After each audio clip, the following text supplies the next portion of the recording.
Welcome back guys to another video of Island Gaming with G. In the month of December, all of us look forward to the game of the year.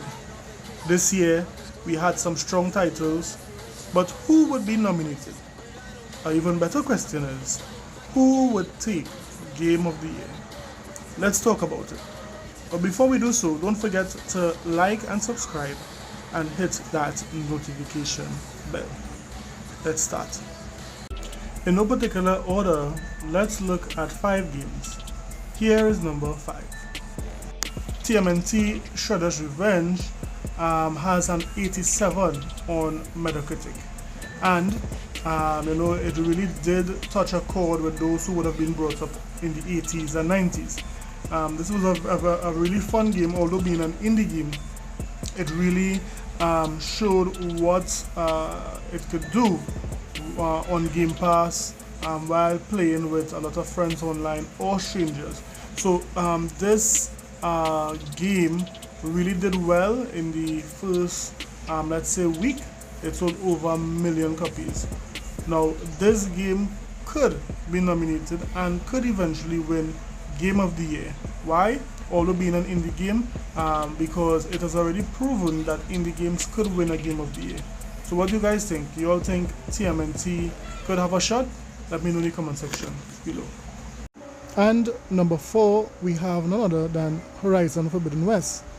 This game is the second entry in this franchise, and what PlayStation really did here was show off what the PS5 could do. This game is a real beautiful game.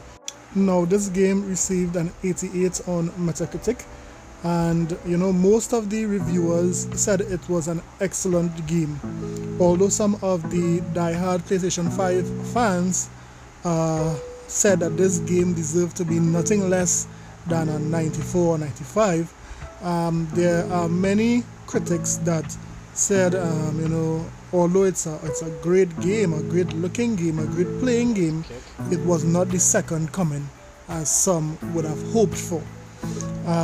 Now Horizon Forbidden West is a top contender in being nominated for this year, but would it take the title of Game of the Year 2022? We'll have to wait and see. And Nintendo gives us our third option, that is Xenoblade Chronicles 3. Now Xenoblade Chronicles 3 is one of the best Xenoblade in its franchise history. That's why no doubt it got a 89 on Metacritic. That is one more than Horizon Forbidden West. Now this Xenoblade is a bigger game. It addresses most of the problems that plagued Xenoblade 2, which was the frame rate issue in addition to some of the graphical problems. And although this game does pushes the Nintendo Switch to its limits, it still was able to achieve a JRPG that surpassed the previous generation. Now, could Xenoblade Chronicles 3 beat or be the Game of the Year for 2022? They have a lot of competition, but we'll see what happens. So Xenoblade Chronicles 3, the Game of the Year 2022. Now this game could only be number 2. And you might be watching the video and asking yourself, why is this game even on this list? It's not even out yet. Now I would be remiss to leave this game out of this list, because you and I know that this game is a juggernaut. God of War Ragnarok is building on the phenomenal game that was God of War 2018. That game received a very high critic review score, as you can see there, and it also was widely received by many developers, critics, and what have you. Now the question is, would God of War give PS5 players a brand new experience, different from God of War 2018, or would it be just the same thing, just maybe with a little bit of improved frame rates and graphics? Or would it have better mechanics, better gameplay, better story? What would this game give us? Well, we wouldn't have to wait too long to see, because this game would be releasing in November. But would it be enough to beat the juggernaut that is number one? Well, let's see what is number one.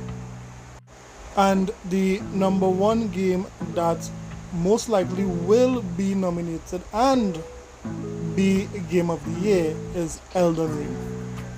Elden Ring is a Souls-like game, and persons who love playing Souls-like game know how great they could be.